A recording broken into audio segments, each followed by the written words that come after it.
music entertainer in the Florida Keys, has been arrested for the murder of his wife, and he told police that it was during rough sex, but the crime scene suggests otherwise. The suspect's name is Bradley Shattuck, a local music entertainer, and the victim is his wife, Lynn Shattuck, who was a longtime nurse. Monroe County Sheriff's deputies responded at around 6 a.m. to their home in Cudjoe Key. Bradley allegedly went to the neighbor's home at around 4:07 a.m. completely naked and wearing a Cleveland Browns towel, and he looked like he was wet.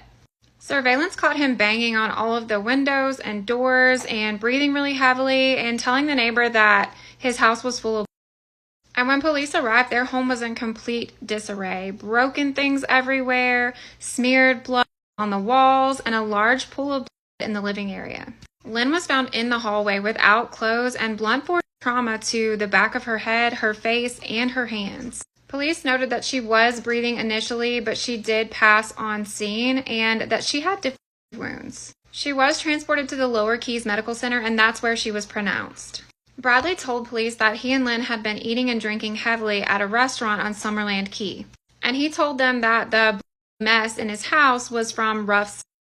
He also told them that things had just happened and that he blacks out when he drinks, so he didn't really have a memory of exactly everything that had happened.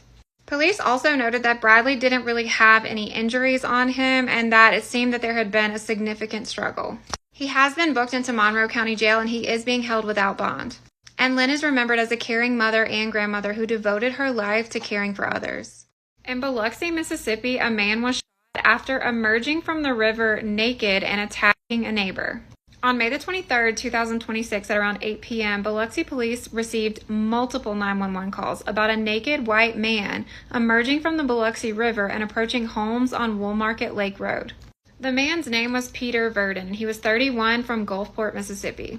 So one of the homeowners went to ask if he needed help, and when they did, he charged and attacked them. So they fired multiple shots at him, but even despite that, he continued attacking them, disarmed them, and then went back into the river. Due to flooding in the area, police officers needed boats to search the river, and around 6 hours later, they found Verdon's body. He had passed in the river after the altercation. The case is being investigated as self-defense, and no charges have been pressed at this time. In Texas, 2 young children have been rescued after a welfare concern led police to a nightmare. The children were discovered on May the 20th, 2026 at around 7:47 in the morning after a neighbor called in a welfare check. The home where they were located was found at the 500 block of East Young Avenue in Temple, Bell County, Texas. And the 2 male adults in the home, who are father and son, were arrested on May the 22nd, 2026. Their names are Michael Robbins, who is 34, and John Robbins, who is 68. So the neighbor that called police actually called because there was a strong foul odor coming from the house, and they were concerned because they hadn't seen John Robbins, the older man, in a little while. Police reported that when they arrived, the odor was so strong that they actually thought they were going to find a dead body inside. And they got even more concerned when they knocked on the door and nobody answered. Police forced entry into this home, and what they found was rotting garbage, bugs everywhere, a bathtub with stagnant, dirty water. They said that there wasn't one clean space in this entire house.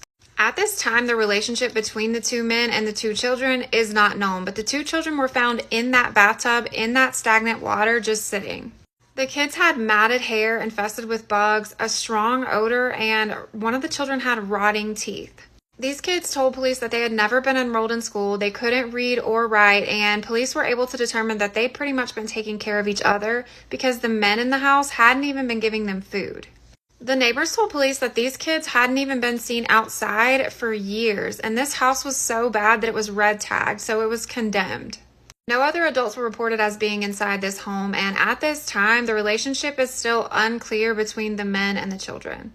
But it is absolutely heartbreaking to think that these children who've never been enrolled in school, never had proper medical care, were just in this home, this filthy, nasty home, fending for themselves. What if the CEO of a charity for children with cancer and life-threatening illnesses stole $5.2 million from their funds meant to enrich their experience at camp?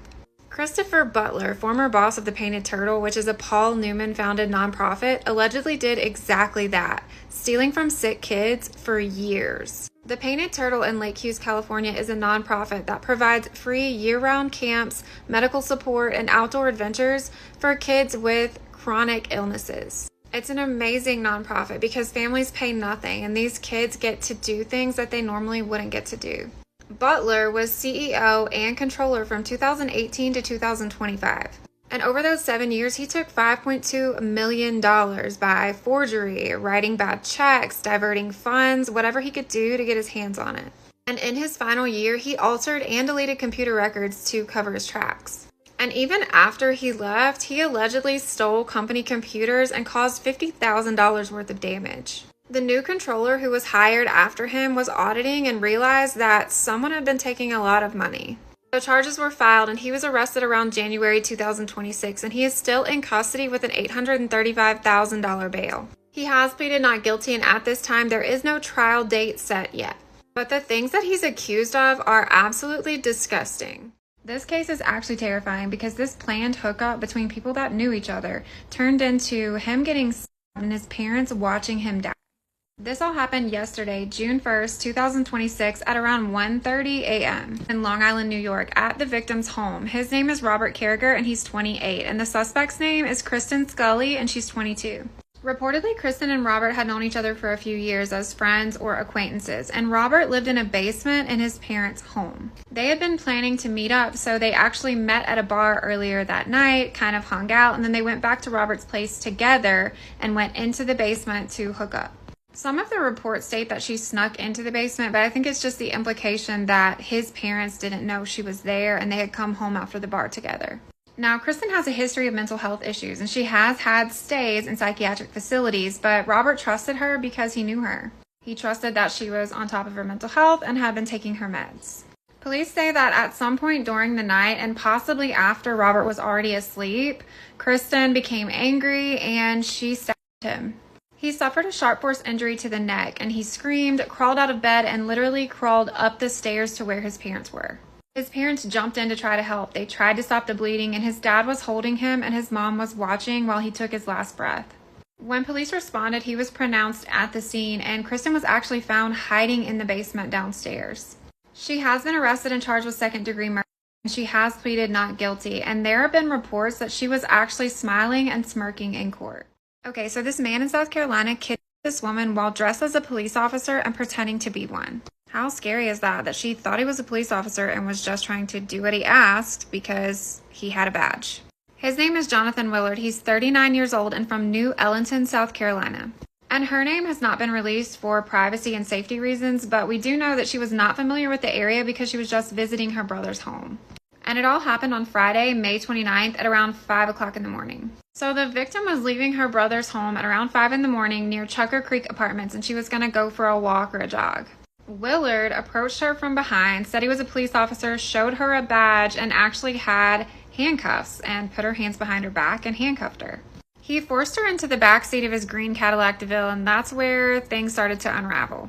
In this car, there was no back seat, so it was open to the trunk area. The back window was completely shattered, and the back doors wouldn't open from the inside. While he was driving, he told her he was taking her to the police station, but he kept asking the same questions over and over in a very erratic way, and he took her cell phone and social security card. He then pulled over in an unmarked driveway, backed in and got out to look for some tools in the trunk, and while he was distracted, she climbed into the front seat and out the open driver's door and just started running.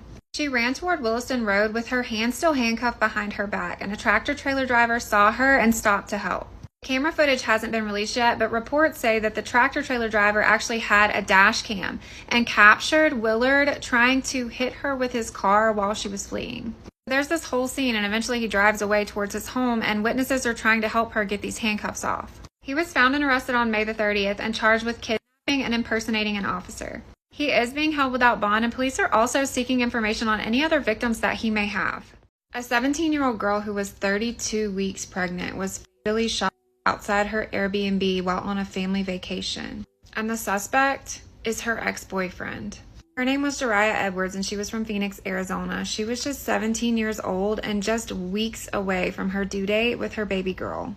She had traveled to San Diego, California with some family members just for a short getaway before her due date. At around 1 in the morning on May the 30th, 2026, her ex-boyfriend, Trayvon Williams, showed up to their Airbnb.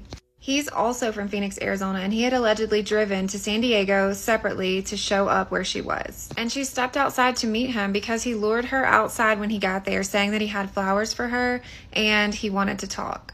He then shot her in the head, and there were multiple 911 calls stating this. And when police arrived, they found her lying on the ground with a GSW to the head. She was rushed to a nearby hospital and an emergency C-section was done. Her baby did survive, but she did not. Her baby remains in the ICU in critical condition, and Jariah never got to meet her or hold her. Williams fled the scene on foot, and police did find him about 2 hours later hiding nearby. He's been charged with the first-degree murder of Jariah and attempted first-degree murder of the baby. Friends and family say that he had been controlling and abusive and that Jariah had ended the relationship due to his behavior. And this is another example of how quickly things can escalate when someone tries to leave an abusive relationship. Okay, this is happening way too often. So I looked it up, and actually this is happening once to twice per week in 2026 in the United States. I don't know about for you, but for me, that's very scary. And whatever's causing this trend, I think is an important thing to talk about. So this man in New York took the lives of his entire family, including his young children and a convenience store clerk, on June the 1st, 2026. His name is Salah Mohammed, and he's 29 and a resident of Cheektowaga, New York, with no criminal history. At around 2:30 p.m., police responded to a convenience store on the 1000 block of Grant Street near Military Road in Buffalo's Black Rock neighborhood. The 43-year-old clerk named Shahid Muhammad had been shot in the chest and died on scene. And at around 3:30 p.m., police responded to a home on Ellen Drive after a welfare check was called in. A family member had called it in because they got concerned they couldn't get a hold of any of the family. When they got there, they found Muhammad's 26-year-old wife, Asia Abdullah, and his 2 sons, ages 4 and 3, all dead.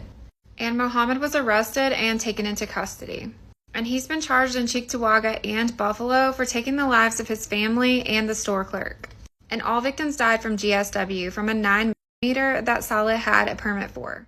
A man in New Jersey is charged with murder after he allegedly took his wife's life, emailed his children to confess, and then attempted to take his own. His name is Michael Kless of Ocean Township, New Jersey, and he's 67 years old. And his wife was Stacy Kless, who was 66. On May the 27th, 2026, a work crew arrived at their home at around 9 a.m. for a scheduled repair. And when Michael opened the door, he had a scratch on his face, and he told them he needed to reschedule. And at around 9:30 a.m., Ocean Township police responded to their home as well because they had received multiple 911 calls from their children saying that their dad had messaged them and told them that he killed their mother, and from an adult caller who said that he had texted them and told them he was going to take his own life. Police forced entry, and they found Stacy in the basement with a barbell resting over her throat. Kless had fled in his vehicle, but later that day, he had contacted someone and told them that he was at Parkway Rest Stop and he was going to be taking his own life. When police got there, they did find him unconscious and he was hospitalized, but he did survive.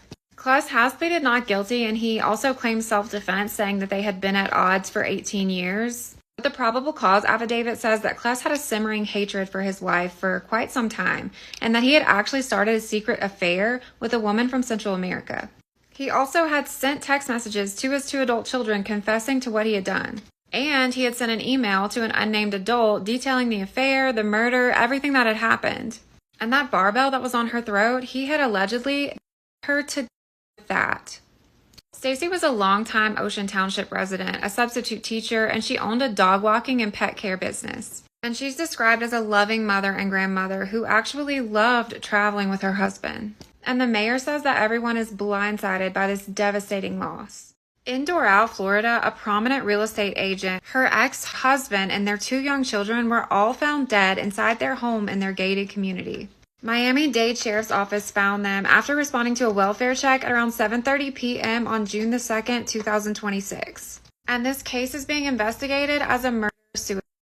The victims are Melanie Heyer, who was 46 and a well-known real estate professional who dealt with luxury waterfront properties. Ryan Witten, who was 42 and also had some real estate ties in the community.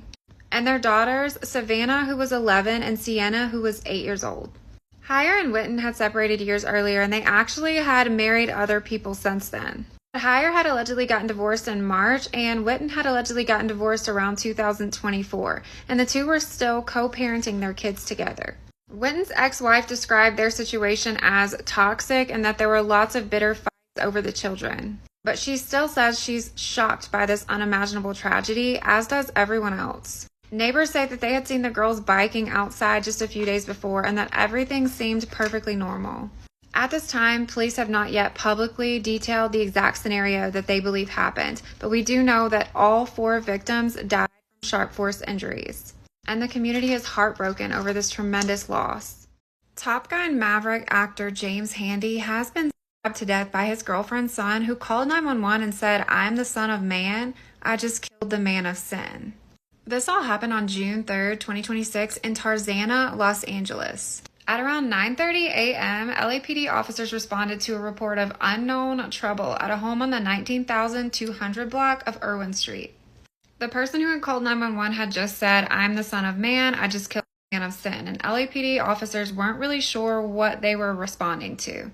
They found Handy in the front yard with a stab wound to his chest and a blood cloth nearby on the sidewalk. He was taken to a nearby hospital where he was pronounced. The suspect is Michael Gledhill, who is 44, and he lived in that home with his mother, who is Handy's longtime girlfriend. He actually flagged down officers and said, "I'm the guy you're looking for," so they arrested him on the scene. He was booked on 1 count of murder, and his bail has been set at $2 million, and at this time, police have not released what the motive was. There's also been surveillance released that shows Gledhill's behavior right after everything happened. James Handy was known for his roles in Top Gun Maverick, Jumanji, Arachnophobia, and more. And his talent agent said, quote, "I could not have asked for a more talented, gracious, or humble client and friend." Today is June the 5th, 2026, and I have some updates on the James Higginbotham case, the Auburn University student who's been missing in Japan. Okay, so I had reported on this case on FB yesterday, but there have been some updates, and I just wanted to make an update video and include all of the new information. He is 20 years old and has been missing since May the 29th, 2026. So the family has given more background information and context on exactly what's been going on. So they said that they arrived in Japan around May the 22nd for a family trip to celebrate the younger brother's graduation from high school. They first visited Tokyo together and then settled down in Kyoto around May the 25th. On May the 29th, which is the last day that Weston was seen, there was a family disagreement. His mom, Nancy, says that they were all staying in the same hotel room, and you know how families on trips that have been around each other for a while. She just said that it was a typical family disagreement. Weston had been upset with his mom, Nancy, for using ChatGPT to plan and organize their trip because he was worried about the environment. He said he needed a little space and he was just going to explore Kyoto while the family went and visited a temple. So the family does use Life 360 to kind of track and follow each other's movements and keep up with each other. So based on that and the transaction history that Weston had, they were able to put together a timeline. It looks like he left Kyoto Station at around 6 p.m. alone after visiting a hardware store. He traveled by train and got off at the Yamashima station, and at around 8 p.m. he was last seen on CCTV walking alone in Yamashima towards some hiking trails. The specific area listed is the Mount Ottawa Trails. At around 8:30 p.m. his phone went dark and his tracking services were off, and the family reported him missing at around 2 a.m. the next morning after not being able to get a hold of him. James is 6'1" with long blonde hair, blue eyes, and he was last seen wearing a white t-shirt that says "Save the Bees" on the back. He was also wearing lavender corduroy pants with a large cuff and white Adidas with black stripes. The family is concerned that he could be lost in the woods or in distress, and they are still in Japan trying to locate him. This self-proclaimed pastor from Florida was just arrested for 5 counts of child neglect. And her home was described as a house of horrors, but also these were children that she had taken in, but she's not even a licensed foster parent. Her name is Gwendolyn Roll. She's 59 and was pastoring New Hope International Church in Fort Pierce, Florida. And she's being referenced as a self-proclaimed pastor because there's no proof of formal ordination. These children were 5 siblings, ages 4 to 9, and 2 of them are nonverbal. And their father allegedly left town, so Gwendolyn took them in. Police had gotten an anonymous tip, and that's why they responded to her home to check on the welfare of the children. Police said that when they went inside, they found only one working toilet, and it was inside Gwendolyn's master suite, which was locked away from the children. The other toilet had been being used, but it was not functional, so it was overflowing. 4 of the children had started using a blue bucket as a toilet and dumping it outside. They also didn't have a working bathtub or shower, and they were told to bathe outside on the porch using a water hose, and some of the siblings would hold up a sheet for privacy. The children reported that they had been called names and that they were forced to share one packet of ramen and or go to bed hungry if they didn't have that. Mind you, Gwendolyn did have one biological child in the home, and she would feed that daughter fast food while the others were sharing their one pack of ramen. They also reported physical abuse. One of the nonverbal children had a large bruise,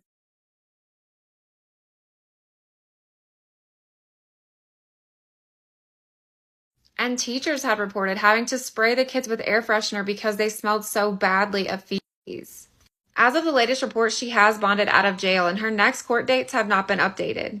But DCF did remove the children from the home, and they are no longer in her care.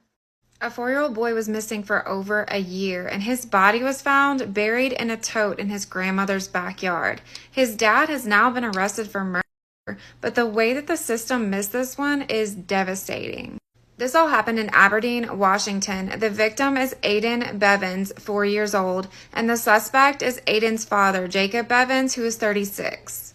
Due to family issues, Aiden had actually been in a foster home from ages 1 to 3 with a loving foster family that took great care of him. But DCYF pushed reunification, and Aiden was eventually put back in the home with his father.